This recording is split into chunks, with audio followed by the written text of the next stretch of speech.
Welcome back to my channel. ಸ್ನೇಹಿತರೆ, May 10ನೇ ತಾರೀಕು ಶುಕ್ರವಾರ ಬಂದು ನಮಗೆ ಅಕ್ಷಯ ತೃತೀಯ ಬಂದಿದೆ. ಮುಹೂರ್ತ ಕೂಡ ನಾನು ತಿಳಿಸಿದ್ದೀನಿ.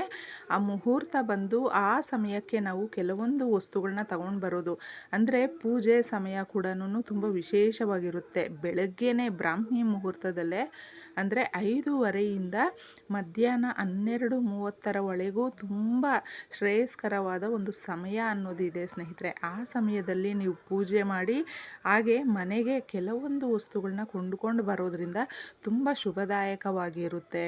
ಎಲ್ಲನೂ ಡಬಲ್ ಆಗುತ್ತೆ. ಅಂದರೆ ಆ ದಿನ ಒಳ್ಳೆಯ ಕೆಲಸಗಳು ಮಾಡಿದ್ರೂ ನಮಗೆ ದ್ವಿಗುಣ ಆಗುತ್ತೆ. ಅದೇ ರೀತಿ ತುಂಬ ಎಚ್ಚರಿಕೆಯಿಂದ ಕೂಡ ನಾವು ಇರಬೇಕಾಗುತ್ತೆ ಸ್ನೇಹಿತರೆ. ಕೆಲವೊಂದು ತಪ್ಪುಗಳನ್ನು ಆ ದಿನ ಮಾಡಲೇಬಾರ್ದು. ಮಾಡಿದ್ರೆ ಅದು ಕೂಡ ದ್ವಿಗುಣ ಆಗುತ್ತೆ. ಅದಕ್ಕೋಸ್ಕರ ತಪ್ಪದೆ ಅದರ ಮೇಲೆ ನೀವು ಸ್ವಲ್ಪ ಕಾನ್ಸಂಟ್ರೇಷನ್ ಇಟ್ಟು ಎಚ್ಚರಿಕೆಯಿಂದ ಆ ದಿನನ ನೀವು ತುಂಬ ಒಳ್ಳೆಯ ಕೆಲಸಗಳು, ತುಂಬ ಸರಳವಾದ ವಿಧಾನದಲ್ಲೇ ಪೂಜೆಗಳನ್ನ ಮಾಡ್ಕೊಳ್ತಾ ನಿಮ್ಮ ಕೋರಿಕೆಗಳನ್ನ ನೀವು ಶ್ರದ್ಧಾಭಕ್ತಿಯಿಂದ ಕೇಳ್ಕೊಳ್ಬಹುದು. ತುಂಬ ಜನ ಆ ದಿನ ನಮಗೆ ಅಕ್ಷಯ ತೃತೀಯ ಅಂದ್ರೇ ಮಹಾಲಕ್ಷ್ಮಿ ಹಾಗೂ ಮಹಾವಿಷ್ಣುವಿನ ಪ್ರವೇಶ ಅಂತ ಹೇಳ್ತೀವಿ. ಅವರ ಇಬ್ಬರ ಸಮೇತ ಇರುವಂತಹ ಫೋಟೋನ ನೀವು ಆ ದಿನ ಕೊಂಡುಕೊಂಡು ಬರಬಹುದು. ಹಾಗೆ ತುಂಬ ಇಷ್ಟದ ದೇವರು ನಿಮಗೆ ಯಾರಾದರೂ ಇದ್ದರೆ ಫೋಟೋ ಅಥವಾ ವಿಗ್ರಹ ಆ ದಿನ ಕೊಂಡುಕೊಂಡು ಬನ್ನಿ. ಬರೀ ಚಿನ್ನ, ಬೆಳ್ಳಿ, ವಜ್ರ ಇದನ್ನೇ ನಾವು ಬೆಲೆ ಬಾಳುವ ವಸ್ತುಗಳನ್ನೇ ಕೊಂಡ್ಕೊಂಡು ಬರಬೇಕು, ಅದರಿಂದನೇ ನಮಗೆ ತುಂಬ ಒಳ್ಳೆಯದಾಗುತ್ತೆ, ಆ ರೀತಿಯೆಲ್ಲ ಏನೂ ಇಲ್ಲ ಸ್ನೇಹಿತರೆ. ತುಂಬ ವಿಡಿಯೋಗಳಲ್ಲಿ ನಾನು ತಿಳಿಸಿದ್ದೀನಿ. ಆ ಥರ ಏನು ತಗೊಂಡು ಬರಬೇಕು ಅಂತ ಏನೂ ಇಲ್ಲ. ನಿಮಗೆ ಆಸೆ ಇದ್ದು ನಿಮ್ಮ ಮನೆಯಲ್ಲಿ ದುಡ್ಡಿದ್ದರೆ ಮಾತ್ರ ನೀವು ತಗೊಂಡು ಬರಬೇಕು ಅನ್ನುವ ಇಚ್ಛೆ ಇದ್ದರೆ ಆ ದಿನ ನೀವು ತಗೊಂಡು ಬರಬಹುದು. ತಗೊಂಡು ಬಂದು ಸಮಯ ತಿಳಿಸ್ದೆ ಬೆಳಗ್ಗೆ 5:30ಯಿಂದ ಮಧ್ಯಾಹ್ನ 12:30 ಪೂಜೆ ಮಾಡಿದಾಗ ನೀವು ದೇವ್ರ ಹತ್ರ ಪಾದದ ಹತ್ರ ಇಟ್ಟು ಪೂಜೆನ ಮಾಡಬಹುದು. ನಿಮ್ಮ ಇಚ್ಛೆ ಹಾಗೂ ನಿಮ್ಮ ಶಕ್ತಿಯ ಅನುಸಾರ ಮಾಡ್ಕೊಳ್ಳಿ.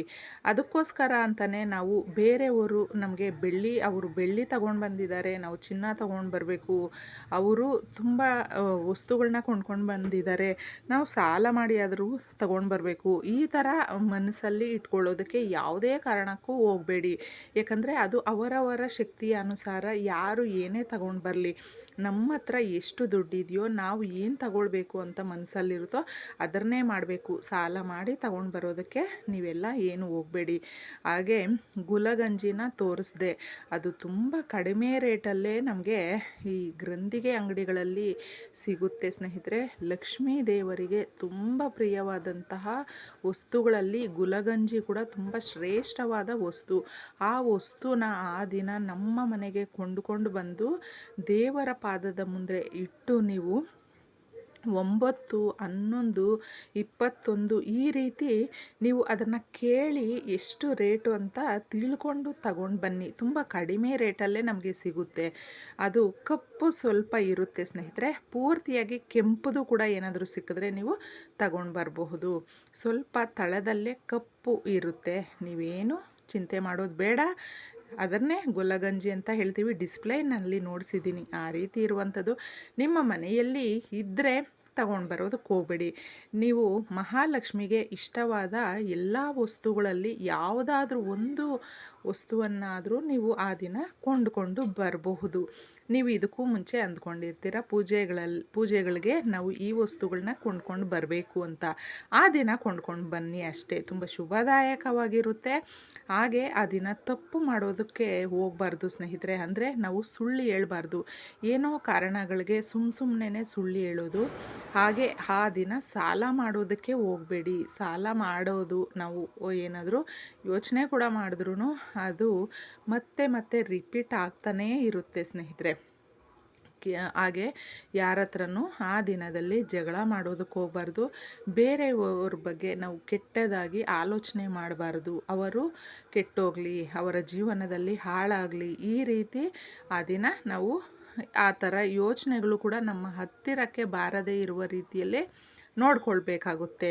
ಯಾರು ಏನೇ ಮಾಡಿದ್ರೂ ದೇವರು ಅನ್ನೋದು ಒಬ್ರು ಇರ್ತಾರೆ, ಆ ತಂದೆನೇ ಎಲ್ಲ ನೋಡ್ಕೊತಾನೆ ಅಂತಂದ್ಬಿಟ್ಟು ನಾವು ದೇವ್ರಿಗೆ ಒಪ್ಪಿಸ್ಬಿಡ್ಬೇಕು. ಯಾವಾಗಲೂ ಏನು ಮಾಡಬೇಕು ಅನ್ನೋದ್ರ ಬಗ್ಗೆ ಯೋಚನೆ ಮಾಡ್ತಾ ಇರ್ತೀವಿ, ಆದರೆ ಏನು ಮಾಡಬಾರ್ದು ಅನ್ನೋದ್ರ ಬಗ್ಗೆ ಕೂಡ ನಾವು ಗಮನ ಹರಿಸಿದ್ರೆ ಆ ದಿನ ಮಾತ್ರ ತುಂಬ ವಿಶೇಷವಾಗಿರುತ್ತೆ. ಆ ದಿನ ನೀವು ಮಕ್ಕಳಿಗೆ ಫೀಸ್ ಕಟ್ಟೋದಿದ್ರು, ಅಡ್ಮಿಷನ್ ಮಾಡಬೇಕು, ಬೇರೆ ಕಾಲೇಜು ಅಥವಾ ಸ್ಕೂಲು ಮತ್ತೊಂದು ಏನೋ ಒಂದು ಹೊಸದಾಗಿ ಮಾಡ್ಕೊಳ್ಬೇಕು ಅಂದರೆ ಈ ಥರ ಸರಳವಾಗಿ ಮಾಡಿಕೊಂಡು ನೋಡಿ, ತುಂಬ ಚೆನ್ನಾಗಿರುತ್ತೆ. ಈ ವಿಡಿಯೋ ನಿಮ್ಗೆ ಇಷ್ಟ ಆಗಿದ್ದರೆ ತಪ್ಪದೆ ನಮ್ಮ ಚಾನಲ್ನ ಸಬ್ಸ್ಕ್ರೈಬ್ ಮಾಡ್ಕೊಳ್ಳಿ. ನಿಮ್ಮ ಅನಿಸಿಕೆ ಅಭಿಪ್ರಾಯನ ಕಮೆಂಟ್ ಮುಖಾಂತರ ತಿಳಿಸಿ.